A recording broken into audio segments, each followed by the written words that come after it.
Bonjour mesdames et messieurs. Est-ce qu'il serait possible de fabriquer des instruments chirurgicaux, des pansements ou encore des tissus, des poignées de porte ou des barres de bus qui soient tout seuls et naturellement antibactériens? Avec de tels outils, on pourrait limiter la contamination dans les hôpitaux, empêcher que les blessures s'infectent ou encore limiter la transmission des maladies. Eh ben oui, pour ma thèse, je fabrique des nanostructures qui ont de telles propriétés. Et ce sont des nanoparticules de cuivre recouvertes d'argent. Alors tout d'abord, qu'est-ce qu'une nanoparticule et à quoi ça sert? Eh bien, une nanoparticule, c'est tout simplement une sphère de quelques nanomètres de diamètre. Alors pour se représenter un nanomètre, dites-vous qu'un nanomètre, c'est 1000 fois plus petit qu'une bactérie. Et c'est 1 million de fois plus petit qu'une fourmi. C'est vraiment très petit. Et à quoi servent les nanoparticules? Alors, pour comprendre ça, prenez de la matière et divisez-la en tout petits morceaux. Ce que je vous illustre dans l'encadré nanostructuration.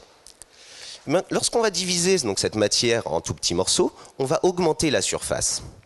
Or, dans les matériaux, il faut savoir que les propriétés des matériaux dépendent principalement des propriétés de surface.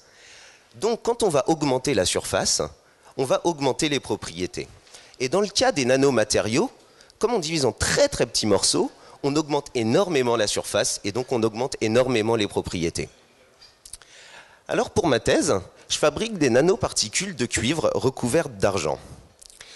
Donc il faut savoir que les nanoparticules coûtent très cher et donc on a choisi une méthode innovante et bon marché qui va consister à utiliser en même temps de l'électricité et des ultrasons pour fabriquer ces nanoparticules de cuivre. Donc il ne reste plus qu'à les tremper dans une solution d'argent et obtenir donc cette structure cœur-coquille. Alors pourquoi avoir choisi ces deux matériaux, le cuivre et l'argent? Eh bien, il faut savoir que le cuivre, c'est un antibiotique très puissant contre un type de bactérie, qui est le staphylocoque doré par exemple, et l'argent, c'est un antibiotique très puissant contre un autre type de bactérie, comme Escherichia coli. Donc en combinant ces deux métaux au sein d'une même nanostructure, on va pouvoir profiter des deux propriétés antibactériennes, augmenter le spectre antibactérien.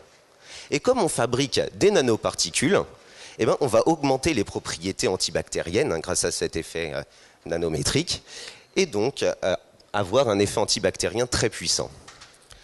Donc ces nanoparticules, une fois fabriquées, il ne nous reste plus qu'à les insérer dans des tissus, ou encore à les déposer sur des surfaces qui sont souvent en contact avec des milieux remplis de bactéries, comme par exemple les instruments chirurgicaux, mais aussi c'est les poignées de porte que tout le monde touche, c'est les barres de bus, et que pareil, donc tout le monde touche.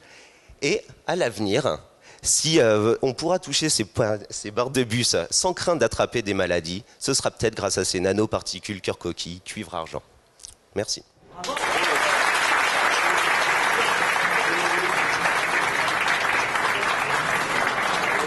Samuel Lévy, merci, bravo.